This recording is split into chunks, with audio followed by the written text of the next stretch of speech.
चिदम्बरपुरे श्रीशैलपुण्यस्थले केदारप्रमुखेष्वनन्यसरणे श्वप्याश्रितो यः पुरा लेभे तत्र न निर्वृतिं स गिरिश स्वर्भोगभाग्योदये सानन्दं निवसेत् सदा स गिरिश श्रीराजराजेश्वरः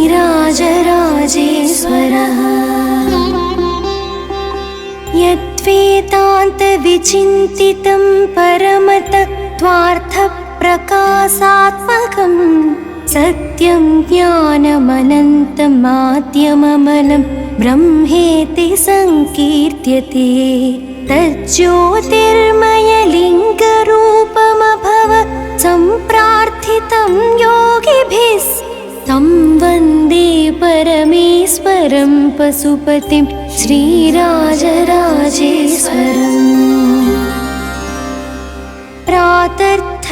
प्रातर्थष्टुमिहागते शिवमहादेवेत्युदात्तस्वरैः विप्रैरन्यजनैः शिवार्चनपरैरभ्यर्च्यते सर्वदा सायं भक्तजनावनार्थमभवत् मन्मन्त्रमूर्तिं मुदा तं वन्दे परमेश्वरं पशुपतिं श्रीराजराजेश्वरम् भक्ति सिद्धिमभीप्सुभिर्भुवि महाराष्ट्रोद्भवैरौत्तरैः रान्द्रैरन्यप्रदेशं संस्थितजनैः संसेव्यमानो विभुः योऽत्यन्तं तदभीष्टदाननिपुण स्वर्गे यथा कामधुक् तं वन्दे परमेश्वरं पशुपतिं श्रीराजराजेश्वरम् प्रत्यूषे प्रतिबोधितः प्रमथराट् गम्भीरघण्टारवैः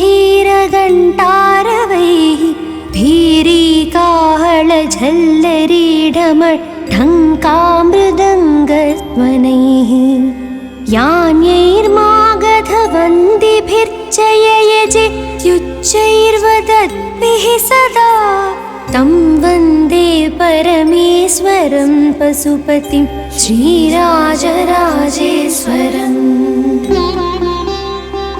पञ्चब्रह्मपरैर्महोपनिषदां तात्पर्यनिर्णायकैः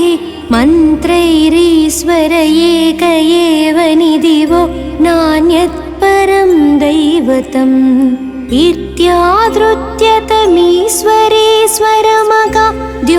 इत्यादृत्यतमीश्वरेश्वरमगाद्योऽनन्तसायी पुरा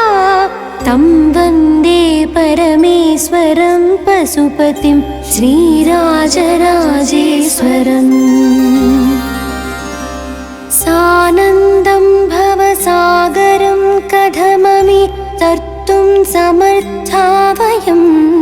सामेति प्रविचार्य चेतसि बुधायं भावयं त्यर्थतः तं वन्दे भवमव्ययं भवहरं भावार्थदं भावितं तं वन्दे परमेश्वरं पशुपतिं श्रीराजराजेश्वरम्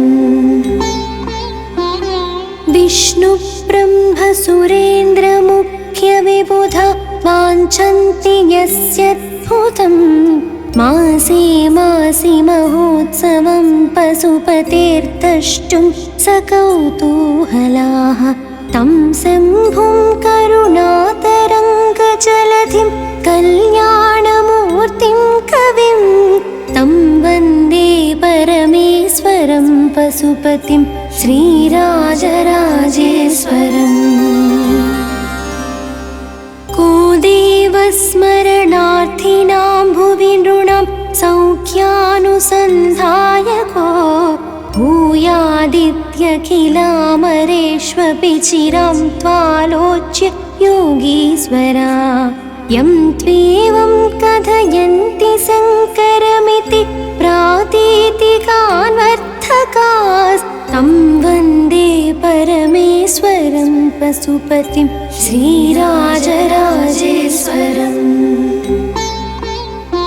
स्तोत्रं शम्भुगुणानुगुम्भितलसत्रत्नावलीभासितं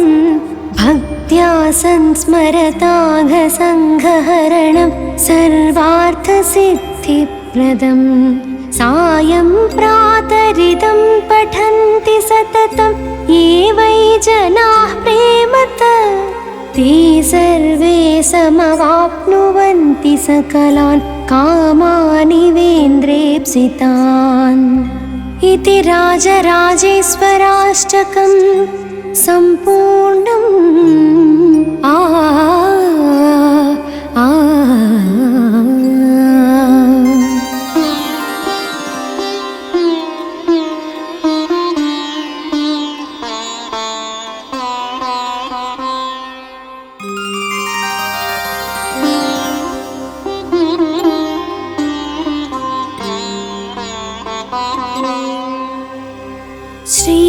श्रीकाशीनगरे चिदम्बरपुरे श्रीशैलपुण्यस्थले केदारप्रमुखेष्वनन्यशरणेष्वप्याश्रितो यः पुरा लेभे तत्र न निर्वृतिं स गिरिश स्वर्भोगभाग्योदये सानन्दं निवसेत् सदा स गिरिश श्रीराजराजेश्वरः यद्वेदान्तविचिन्तितं परमतत्त्वार्थप्रकाशात्मकं सत्यं ज्ञानमनन्तं माध्यममलं ब्रह्मेति संकीर्त्यते तज्ज्योतिर्मयलिङ्गरूपमभवत् सम्प्रार्थितं योगिभिः तं वन्दे परमेश्वरं पशुपतिं श्रीराजराजेश्वरम्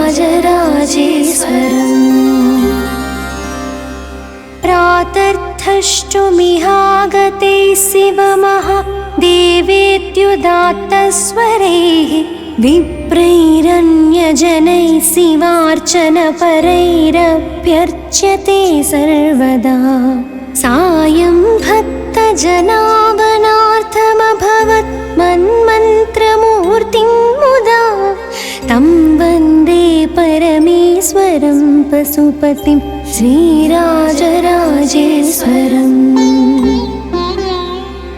भक्ते सिद्धिमभीप्सुभिर्भुवि महाराष्ट्रोद्भवैरौत्तरैः राध्रैरन्यप्रदेशं संस्थितजनैः संसेव्यमानो विभुः योऽत्यन्तं तदभीष्टदाननिपुण स्वर्गे यथा कामधुक् तं वन्दे परमेश्वरं पशुपतिं श्रीराजराजेश्वरम् प्रत्यूषे प्रतिबोधितः प्रमथराट्गम्भीरघण्टारवैः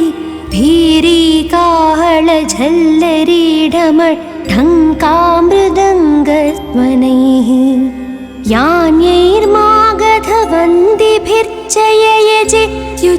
यान्यैर्मागधवन्दिभिर्जययजेत्युच्चैर्वदद्भिः सदा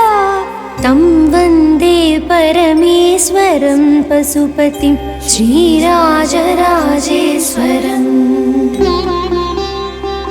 पञ्चब्रह्मपरैर्महोपनिषदां तात्पर्यनिर्णायकैः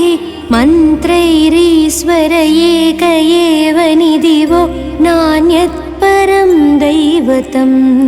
इत्यादृत्यतमीश्वरेश्वरमगा द्योनन्तसायी पुरा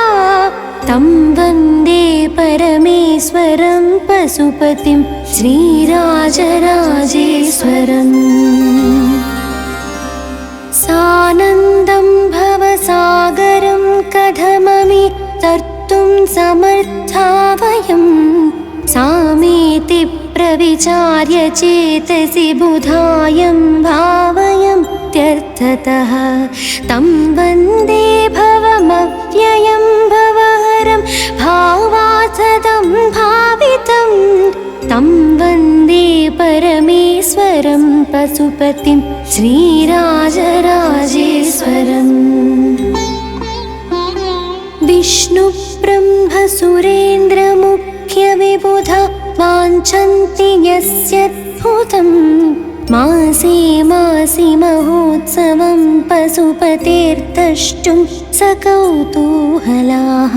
तं शम्भुं करुणातरङ्गजलधिं कल्याणमूर्तिं कविं तं वन्दे परमेश्वरं पशुपतिं श्रीराजराजेश्वरम् को देवस्मरणार्थिनां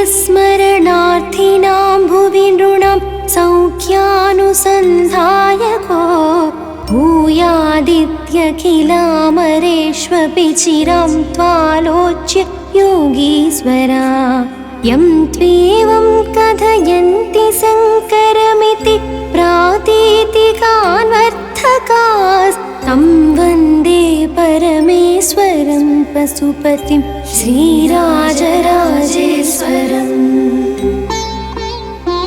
स्तोत्रं शम्भुगुणानुगुम्भितलसत् रत्नावलीभासितं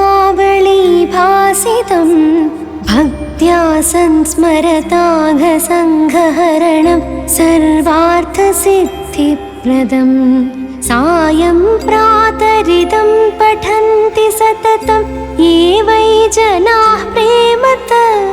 ते सर्वे समवाप्नुवन्ति सकलान् कामानिवेन्द्रेप्सितान् इति राजराजेश्वराष्टकं सम्पूर्णम्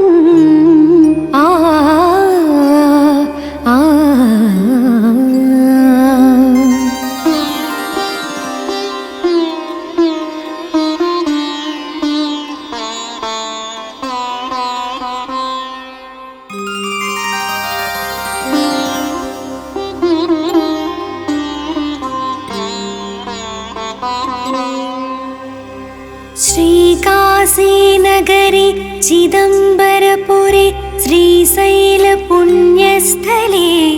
केदारप्रमुखेष्वनन्यशरणेष्वप्याश्रितो यः पुरा लेभे तत्र न निर्वृतिं स गिरिश स्वर्भोगभाग्योदये सानन्दं निवसेत् सदा स गिरिश श्रीराजराजेश्वरः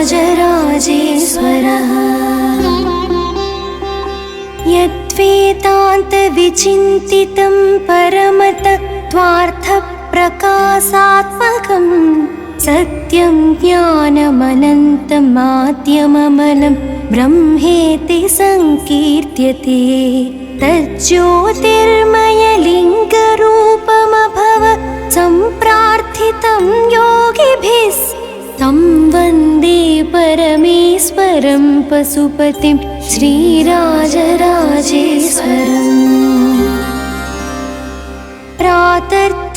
प्रातर्थष्टुमिहागते शिवमहादेवेत्युदात्तस्वरैः विप्रैरन्यजनैः शिवार्चनपरैरभ्यर्च्यते सर्वदा सायं भक्तजनावनार्थमभवत् मन्मन्त्रमूर्तिं मुदा तं वन्दे परमेश्वरं पशुपतिं श्रीराजराजेश्वरम् भक्ति सिद्धिमभीप्सुभिर्भुवि महाराष्ट्रोद्भवैरौत्तरैः रान्ध्रैरन्यप्रदेशं संस्थितजनैः संसेव्यमानो विभुः योऽत्यन्तं तदभीष्टदाननिपुण स्वर्गे यथा कामधुक् तं वन्दे परमेश्वरं पशुपतिं श्रीराजराजेश्वरम् प्रत्यूषे प्रतिबोधितः प्रमथराट् गम्भीरघण्टारवैः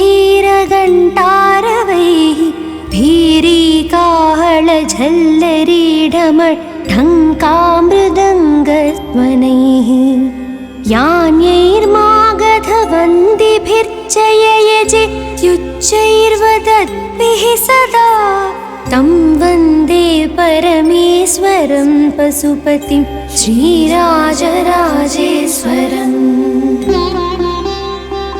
पञ्चब्रह्मपरैर्महोपनिषदां तात्पर्यनिर्णायकैः मन्त्रैरीश्वर एक एव निधिवो नान्यत् परं दैवतम् इत्यादृत्य तमीश्वरेश्वरमगा द्योनन्तसायी पुरा तं वन्दे परमेश्वरं पशुपतिं श्रीराजराजेश्वरम् सानन्दं भवसागरं कथममि तर्तुं समर्था वयं सामेति प्रविचार्य चेतसि बुधायं भावयं त्यर्थतः तं वन्दे भवमव्ययं भवहरं भावार्थदं भावितं तं वन्दे परमेश्वरं पशुपतिं श्रीराजराजेश्वरम्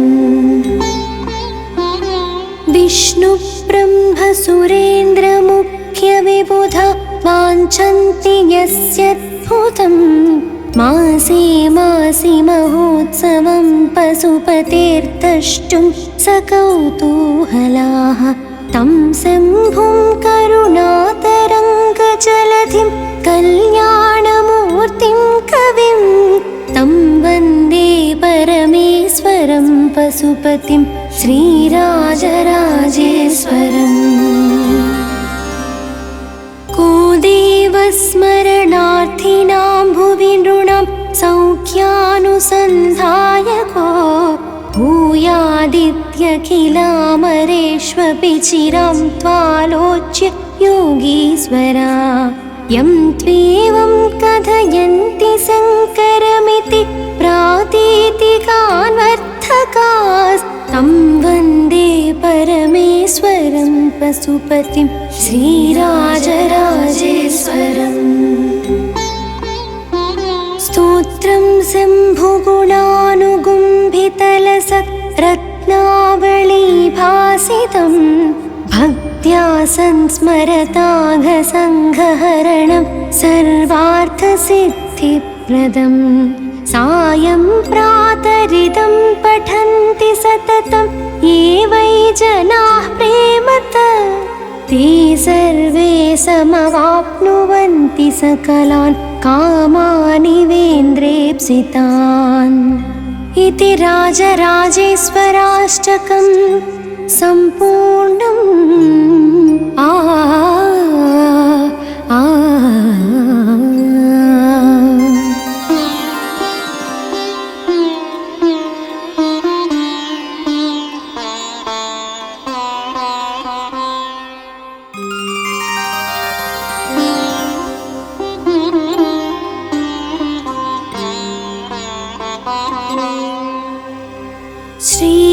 श्रीकाशीनगरे चिदम्बरपुरे श्रीशैलपुण्यस्थले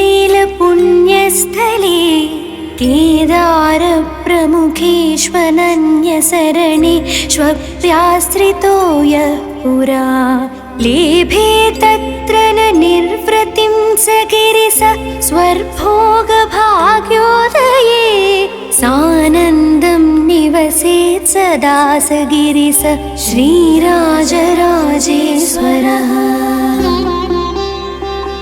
यद्वेदान्तविचिन्तितं परमतत्त्वार्थप्रकाशात्मकं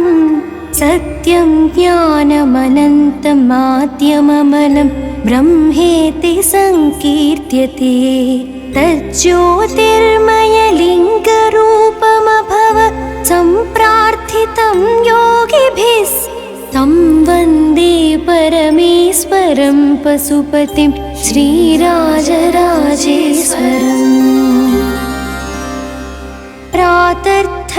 प्रातर्थष्टुमिहागते शिवमहादेवेत्युदात्तस्वरैः विप्रैरन्यजनैः शिवार्चनपरैरभ्यर्च्यते सर्वदा।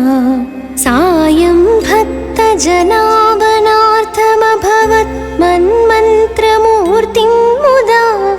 तं वन्दे परमेश्वरं पशुपतिं श्रीराजराजेश्वरम्।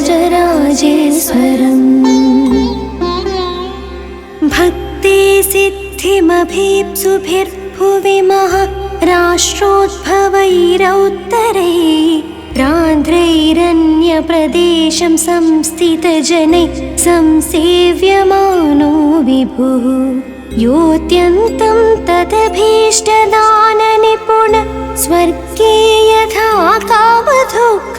तं वन्दे परमेश्वरं पशुपतिं श्रीराजराजेश्वरम्।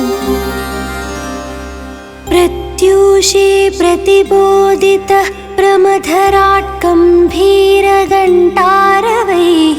भीरीकाहळझल्लरीढमढङ्कामृदङ्गध्वनैः। यान्यैर्मागधवन्दिभिर्जययजे युच्चैर्वदद्भिः सदा। तं वन्दे परमेश्वरं पशुपतिं श्रीराजराजेश्वरम्।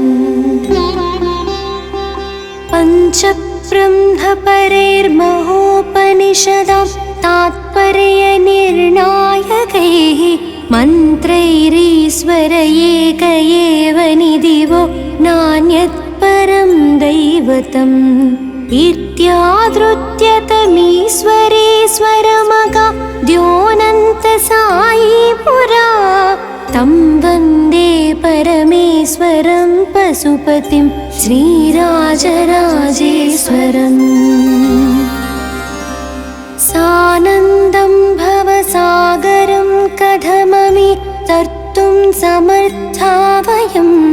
सामेति प्रविचार्य चेतसि बुधायं भावयं त्यर्थतः। तं वन्दे भवमव्ययं भवहरं भावार्थदं भावितं। तं वन्दे परमेश्वरं पशुपतिं श्रीराजराजेश्वरम्। विष्णुब्रह्मसुरेन्द्रमुख्यविबुधा वाञ्छन्ति यस्यद्भुतं। मासे मासि महोत्सवं पशुपतेर्द्रष्टुं सकौतूहलाः। तं शम्भुं करुणातरङ्गजलधिं कल्याणमूर्तिं कविं। तं वन्दे परमेश्वरं पशुपतिं श्रीराजराजेश्वरम्। को देवस्मरणार्थिनां भुवि नृणां सौख्यानुसन्धायको।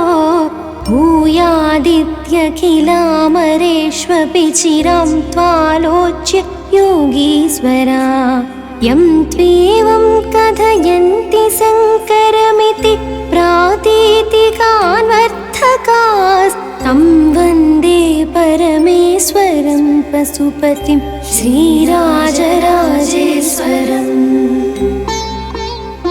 स्तोत्रं शम्भुगुणानुगुम्भितलसत् रत्नावलीभासितं। भक्त्या संस्मरताघसङ्घहरणं सर्वार्थसिद्धिप्रदम्। सायं प्रातरिदं पठन्ति सततं ये वै जनाः प्रेमतः। ते सर्वे समवाप्नुवन्ति सकलान् कामानिवेन्द्रेप्सितान्। इति राजराजेश्वराष्टकम् सम्पूर्णम्।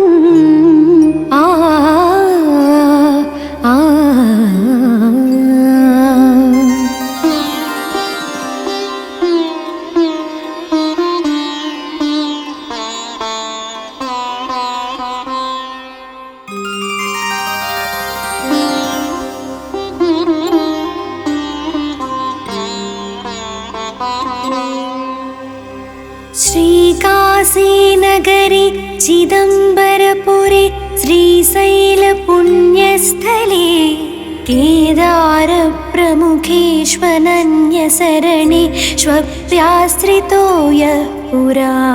लेभे तत्र न निर्वृतिं स गिरिश स्वर्भोगभाग्योदये सानन्दं निवसेत् सदा स गिरिश श्रीराजराजेश्वरः यद्वेदान्तविचिन्तितं परमतत्त्वार्थप्रकाशात्मकं सत्यं ज्ञानमनन्तं माध्यममलं ब्रह्मेति संकीर्त्यते तज्ज्योतिर्मयलिङ्गरूपमभवत् सम्प्रार्थितं योगिभिः तं वन्दे परमेश्वरं पशुपतिं श्रीराजराजेश्वरम्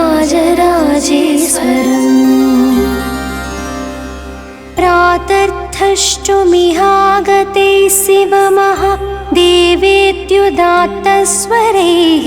विप्रैरन्यजनैः शिवार्चनपरैरभ्यर्च्यते सर्वदा सायं भक्तजनावनार्थमभवत् मन्मन्त्रमूर्तिं मुदा तं वन्दे परमेश्वरं पशुपतिं श्रीराजराजेश्वरम् भक्ति सिद्धिमभीप्सुभिर्भुवि महाराष्ट्रोद्भवैरौत्तरैः रान्ध्रैरन्यप्रदेशं संस्थितजनैः संसेव्यमानो विभुः योऽत्यन्तं तदभीष्टदाननिपुण स्वर्गे यथा कामधुक् तं वन्दे परमेश्वरं पशुपतिं श्रीराजराजेश्वरम्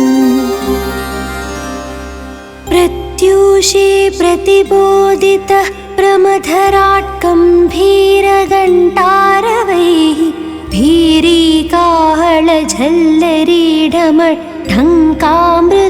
भीरीकाहळझल्लरीढमढङ्कामृदङ्गध्वनैः यान्यैर्मागधवन्दिभिर्जययजे युच्चैर्वदद्भिः सदा तं वन्दे परमेश्वरं पशुपतिं श्रीराजराजेश्वरम्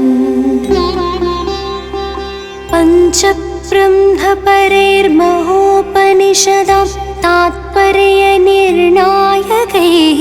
मन्त्रैरीश्वर एक एव निधिवो नान्यत् परं दैवतम् इत्यादृत्यतमीश्वरेश्वरमगा द्योनन्तसायी पुरा तं वन्दे परमेश्वरं पशुपतिं श्रीराजराजेश्वरम् सानन्दं भवसागरं कथममि तर्तुं समर्था वयं सामेति प्रविचार्य चेतसि बुधायं भावयं त्यर्थतः तं वन्दे भवमव्ययं भवहरं भावार्थदं भावितं तं वन्दे परमेश्वरं पशुपतिं श्रीराजराजेश्वरम्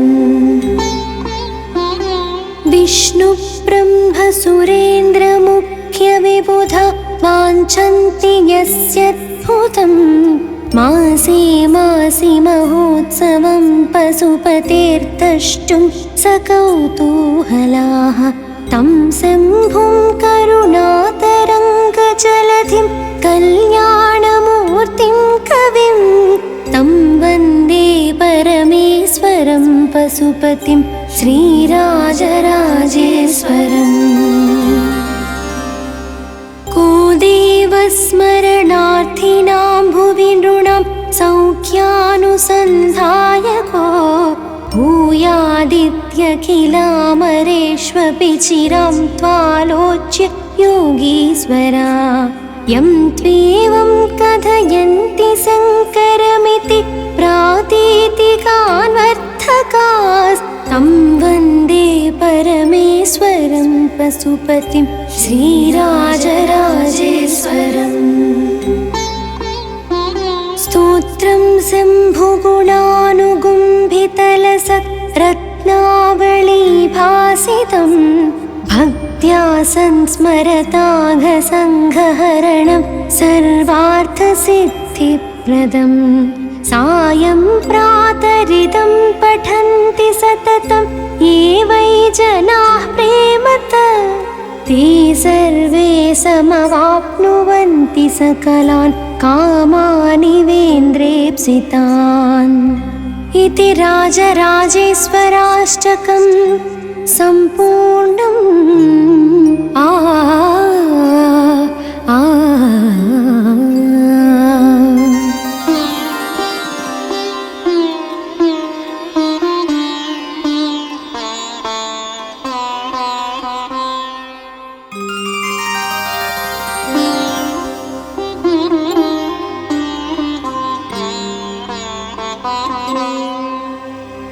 श्रीकाशीनगरे चिदम्बरपुरे श्रीशैलपुण्यस्थले केदारप्रमुखेष्वनन्यशरणेष्वप्याश्रितो यः पुरा लेभे तत्र न निर्वृतिं स गिरिश स्वर्भोगभाग्योदये सानन्दं निवसेत् सदा स गिरिश श्रीराजराजेश्वरः। यद्वेदान्तविचिन्तितं परमतत्त्वार्थप्रकाशात्मकं सत्यं ज्ञानमनन्तमाद्यममलं ब्रह्मेति संकीर्त्यते तज्ज्योतिर्मयलिङ्गरूपमभवत् सम्प्रार्थितं योगिभिः तं वन्दे परमेश्वरं पशुपतिं श्रीराजराजेश्वरम्। प्रातर्थष्टुमिहागते शिवमहादेवेत्युदात्तस्वरैः विप्रैरन्यजनैः शिवार्चनपरैरभ्यर्च्यते सर्वदा सायं भक्तजनावनार्थमभवत् मन्मन्त्रमूर्तिं मुदा तं वन्दे परमेश्वरं पशुपतिं श्रीराजराजेश्वरम्। भक्ति सिद्धिमभीप्सुभिर्भुवि महाराष्ट्रोद्भवैरौत्तरैः रान्द्रैरन्यप्रदेशं संस्थितजनैः संसेव्यमानो विभुः योऽत्यन्तं तदभीष्टदाननिपुण स्वर्गे यथा कामधुक् तं वन्दे परमेश्वरं पशुपतिं श्रीराजराजेश्वरम्। प्रत्यूषे प्रतिबोधितः प्रमथराट् गम्भीरघण्टारवैः भीरीकाहळझल्लरीढमढङ्कामृदङ्गध्वनैः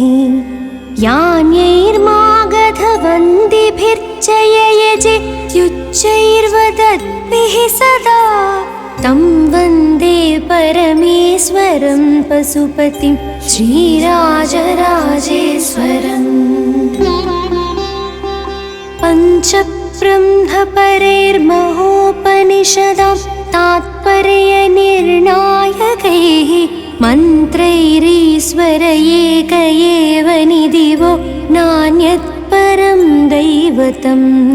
इत्यादृत्यतमीश्वरेश्वरमगाद्योऽनन्तसायी पुरा तं वन्दे परमेश्वरं पशुपतिं श्रीराजराजेश्वरम्।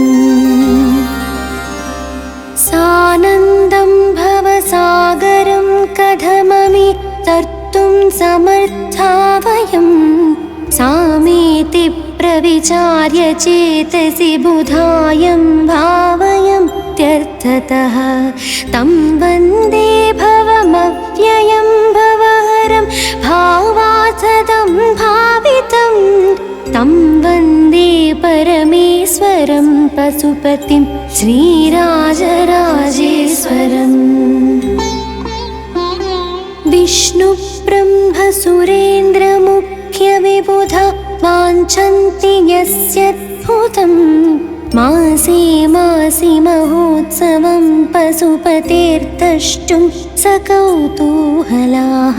तं शम्भुं करुणातरङ्गजलधिं कल्याणमूर्तिं कविं तं वन्दे परमेश्वरं पशुपतिं श्रीराजराजेश्वरम्। को देवस्मरणार्थिनां भुवि नृणां सौख्यानुसन्धायको भूयादित्यखिलामरेष्वपि चिरां त्वालोच्य योगीश्वरा यं त्वेवं कथयन्ति शङ्करमिति प्रातीतिकान्वर्थकास्तं वन्दे परमेश्वरं पशुपतिं श्रीराजराजेश्वरम्। स्तोत्रं शम्भुगुणानुगुम्भितलसत् रत्नावलीभासितं भक्त्या संस्मरताघसङ्घहरणं सर्वार्थसिद्धिप्रदं सायं प्रातरिदं पठन्ति सततं ये वै जनाः प्रेमतः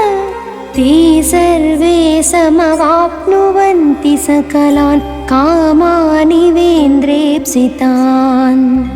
इति राजराजेश्वराष्टकं सम्पूर्णम्।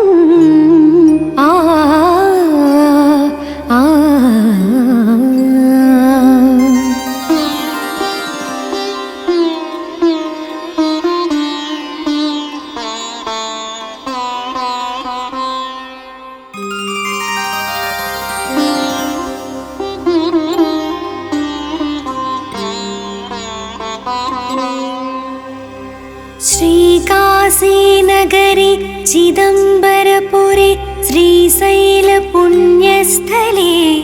केदारप्रमुखेष्वनन्यशरणेष्वप्याश्रितो यः पुरा लेभे तत्र न निर्वृतिं स गिरिश स्वर्भोगभाग्योदये सानन्दं निवसेत् सदा स गिरिश श्रीराजराजेश्वरः। यद्वेदान्तविचिन्तितं परमतत्त्वार्थप्रकाशात्मकं सत्यं ज्ञानमनन्तमाद्यममलं ब्रह्मेति संकीर्त्यते तज्ज्योतिर्मयलिङ्गरूपमभवत् सम्प्रार्थितं योगिभिः तं वन्दे परमेश्वरं पशुपतिं श्रीराजराजेश्वरम्। प्रातर्थष्टुमिहागते शिवमहादेवेत्युदात्तस्वरैः विप्रैरन्यजनैः शिवार्चनपरैरभ्यर्च्यते सर्वदा सायं भक्तजनागणार्थमभवत् मन्मन्त्रमूर्तिं मुदा तं वन्दे परमेश्वरं पशुपतिं श्रीराजराजेश्वरम्। भक्ते सिद्धिमभीप्सुभिर्भुवि महाराष्ट्रोद्भवैरौत्तरैः राध्रैरन्यप्रदेशं संस्थितजनैः संसेव्यमानो विभुः योऽत्यन्तं तदभीष्टदाननिपुण स्वर्गे यथा कामधुक् तं वन्दे परमेश्वरं पशुपतिं श्रीराजराजेश्वरम्। प्रत्यूषे प्रतिबोधितः प्रमथराट् गम्भीरघण्टारवैः भीरीकाहळझल्लरीढमढङ्कामृदङ्गध्वनैः यान्यैर्मागधवन्दिभिर् यजेत्युच्चैर्वदद्भिः सदा तं वन्दे परमेश्वरं पशुपतिं श्रीराजराजेश्वरम् पञ्चब्रह्मपरैर्महोपनिषदां तात्पर्यनिर्णायकैः मन्त्रैरीश्वर एक एव निधिवो नान्यत् परं दैवतम्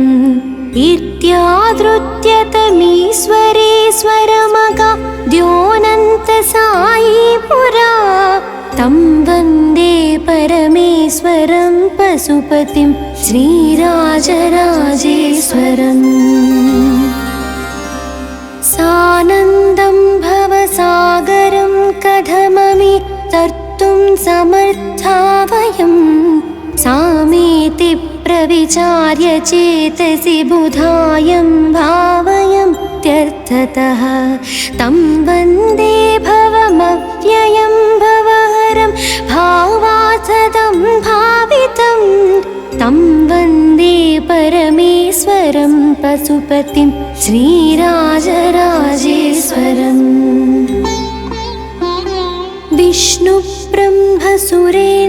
विष्णुब्रह्मसुरेन्द्रमुख्यविबुधा वाञ्छन्ति यस्यद्भुतं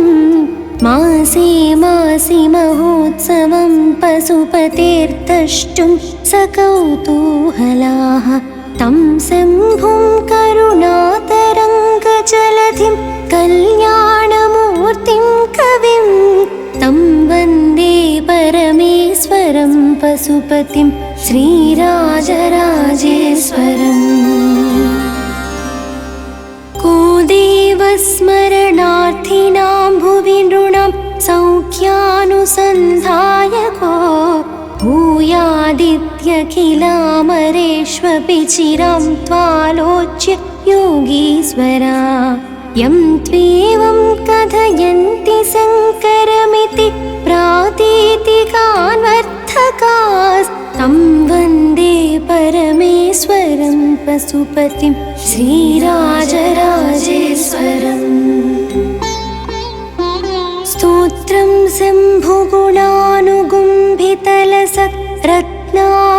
शम्भुगुणानुगुम्भितलसत्रत्नावलीभासितं भक्त्या संस्मरताघसङ्घहरणं सर्वार्थसिद्धिप्रदम् सायं प्रातरिदं पठन्ति सततं ये वै जनाः प्रेमतः ते सर्वे समवाप्नुवन्ति सकलान् कामानिवेन्द्रेप्सितान् इति राजराजेश्वराष्टकं सम्पूर्णम्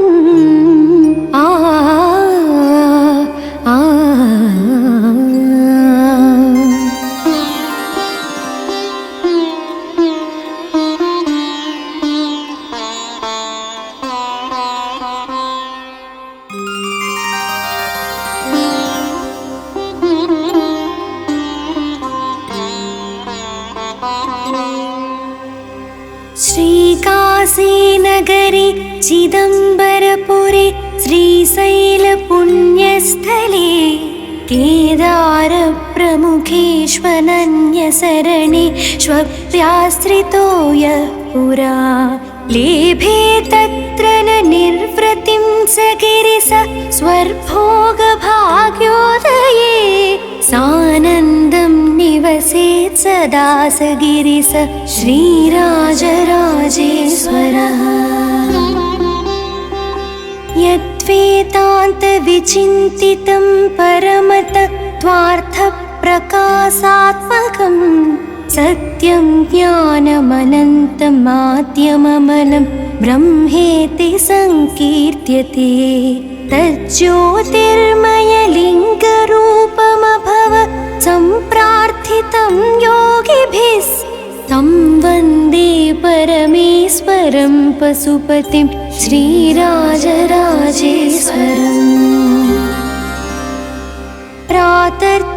प्रातर्थष्टुमिहागते शिवमहादेवेत्युदात्तस्वरैः विप्रैरन्यजनैः शिवार्चनपरैरभ्यर्च्यते सर्वदा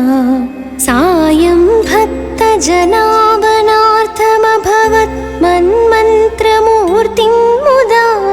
तं वन्दे परमेश्वरं पशुपतिं श्रीराजराजेश्वरम् भक्ति सिद्धिमभीप्सुभिर्भुवि महाराष्ट्रोद्भवैरौत्तरैः रान्ध्रैरन्यप्रदेशं संस्थितजनैः संसेव्यमानो विभुः योऽत्यन्तं तदभीष्टदाननिपुण स्वर्गे यथा कामधुक् तं वन्दे परमेश्वरं पशुपतिं श्रीराजराजेश्वरम् प्रत्यूषे प्रतिबोधितः प्रमथराट् गम्भीरघण्टारवैः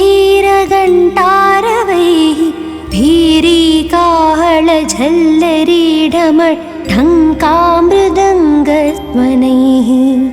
यान्यैर्मागधवन्दिभिर्जययजे युच्चैर्वदद्भिः सदा तं वन्दे परमेश्वरं पशुपतिं श्रीराजराजेश्वरम्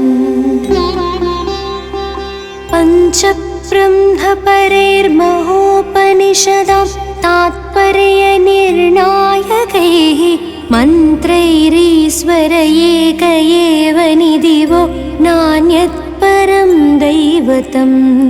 इत्यादृत्यतमीश्वरेश्वरमगा द्योनन्तसायी पुरा तं वन्दे परमेश्वरं पशुपतिं श्रीराजराजेश्वरम् सानन्दं भवसागरं कथममि तर्तुं समर्था वयं सामेति प्रविचार्य चेतसि बुधायं भावयं त्यर्थतः तं वन्दे भवमव्ययं भवहरं भावार्थदं भावितं तं वन्दे परमेश्वरं पशुपतिं श्रीराजराजेश्वरम्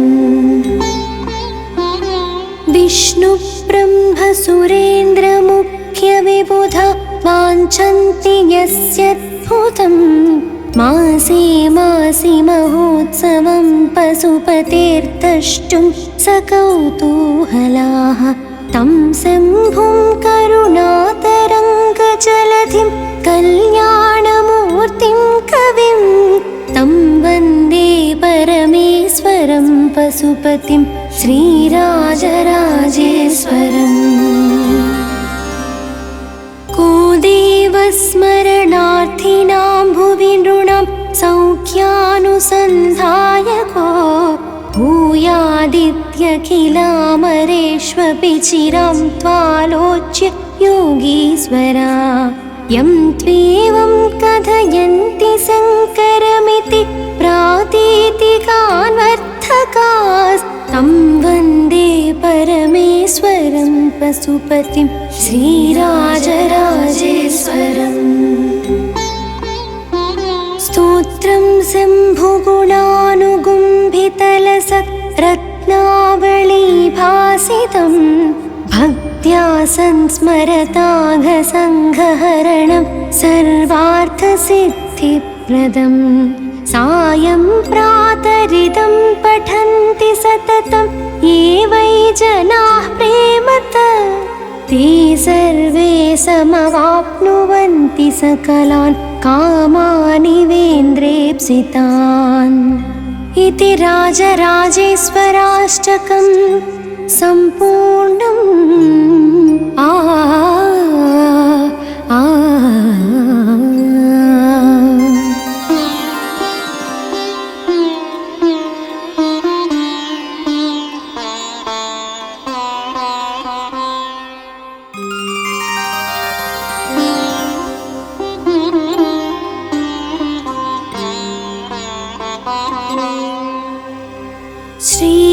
श्रीकाशीनगरे चिदम्बरपुरे श्रीशैलपुण्यस्थले केदारप्रमुखेष्वनन्यसरणेष्वप्याश्रितो यः पुरा लेभे तत्र न निर्वृतिं स गिरिश स्वर्भोगभाग्योदये सानन्दं निवसेत् सदा स गिरिश श्रीराजराजेश्वरः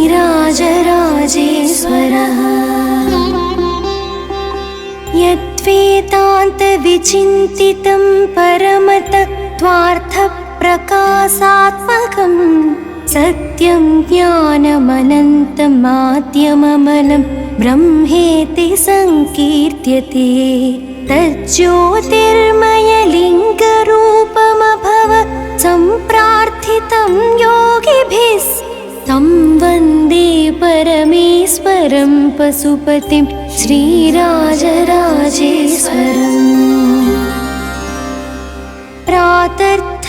प्रातर्थष्टुमिहागते शिवमहादेवेत्युदात्तस्वरैः विप्रैरन्यजनैः शिवार्चनपरैरभ्यर्च्यते सर्वदा सायं भक्तजनावनार्थमभवत् मन्मन्त्रमूर्तिं मुदा तं वन्दे परमेश्वरं पशुपतिं श्रीराजराजेश्वरम् भक्ते सिद्धिमभीप्सुभिर्भुवि महाराष्ट्रोद्भवैरौत्तरैः राध्रैरन्यप्रदेशं संस्थितजनैः संसेव्यमानो विभुः योऽत्यन्तं तदभीष्टदाननिपुण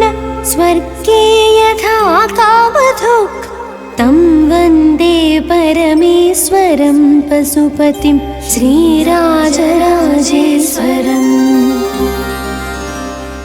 प्रत्यूषे प्रतिबोधितः प्रमथराट् गम्भीरघण्टारवैः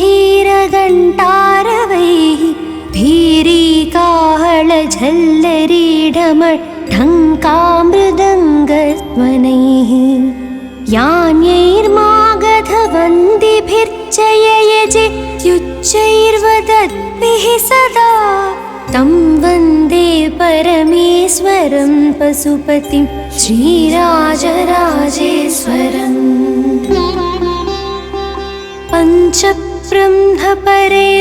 पञ्चब्रह्मपरैर्महोपनिषदां तात्पर्यनिर्णायकैः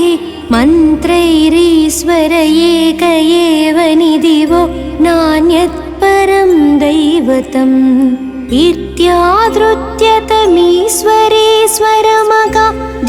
इत्यादृत्यतमीश्वरेश्वरमगाद्योऽनन्तसायी पुरा तं वन्दे परमेश्वरं पशुपतिं श्रीराजराजेश्वरम्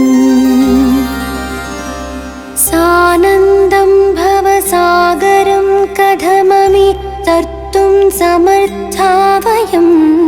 सामेति प्रविचार्य चेतसि बुधायं भावयं त्यर्थतः तं वन्दे भवमव्ययं भवहरं भावार्थदं भावितं तं वन्दे परमेश्वरं पशुपतिं श्रीराजराजेश्वरम्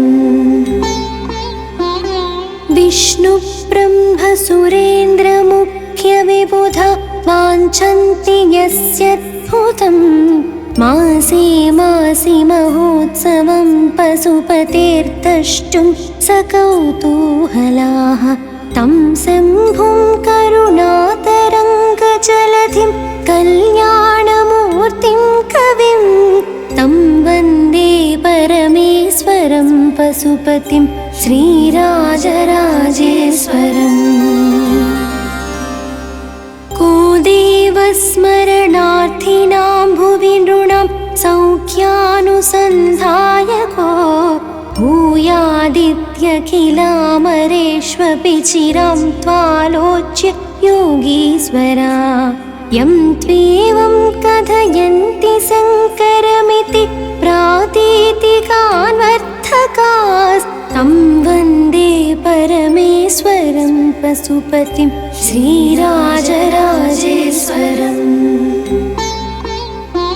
स्तोत्रं शम्भुगुण सत् रत्नावलीभासितं भक्त्या संस्मरताघसङ्घहरणं सर्वार्थसिद्धिप्रदम् सायं प्रातरिदं पठन्ति सततं ये वै जनाः प्रेमतः ते सर्वे समवाप्नुवन्ति सकलान् कामानिवेन्द्रेप्सितान् इति राजराजेश्वराष्टकं सम्पूर्णम्।